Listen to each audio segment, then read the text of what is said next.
Tant que tu peux faire des efforts, te défendre ou te débrouiller, Dieu n'interviendra pas. Alors ne courez jamais le risque de combattre Dieu en voulant l'aider ou le défendre. Car Dieu lui-même, il est plus précieux que vous-même. Bien-aimé, ce n'est pas à toi de lui montrer ce qu'il doit faire comme boulot. Car Dieu sait ce qu'il fait. S'inquiéter paraît arrogant.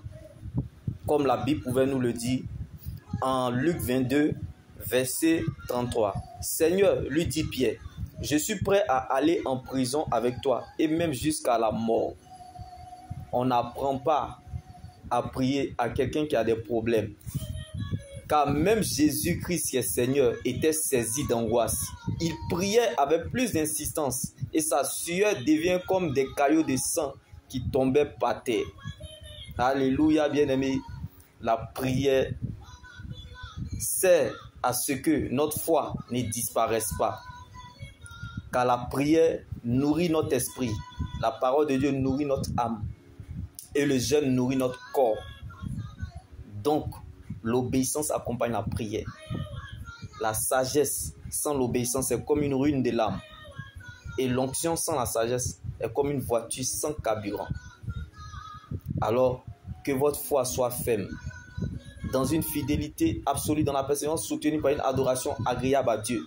Que votre foi ne s'appuie pas sur les ressentis, émotions et sentiments, mais plutôt sur ce que Dieu dit, sa parole. Car Dieu veille sur sa parole. Donc, bien-aimé, s'inquiéter paraît arrogant. C'est de l'orgueil, car Dieu sait ce qu'il fait. Donc, nous n'avons pas besoin de savoir le temps ou le moment où ces choses doivent arriver. Quand ça sera le moment voulu, Dieu fera de sorte à ce que cela se réalise. Donc, si vous avez l'impression que Dieu vous a lâché, c'est qu'il est sur le point de vous justifier.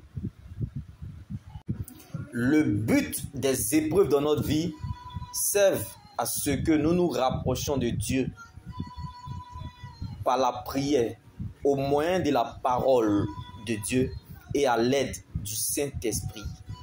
Tant que celui qui a fait le testament est vivant, ce n'est plus ton combat, car Christ a été ressuscité pour toi. Il y a encore de l'espoir, tant que Jésus vit pour toi.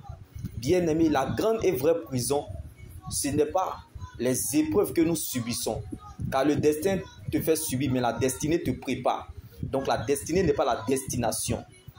Donc la chaussure qu'on porte en fonction de la distance à parcourir, bien-aimé. Donc laisse-moi t'annoncer cette bonne nouvelle en ce jour. La vraie prison, c'est la prison de l'âme. Et seule la prière est capable de déclencher, bien-aimé, en nous apportant à la raison ce qui est inaccessible.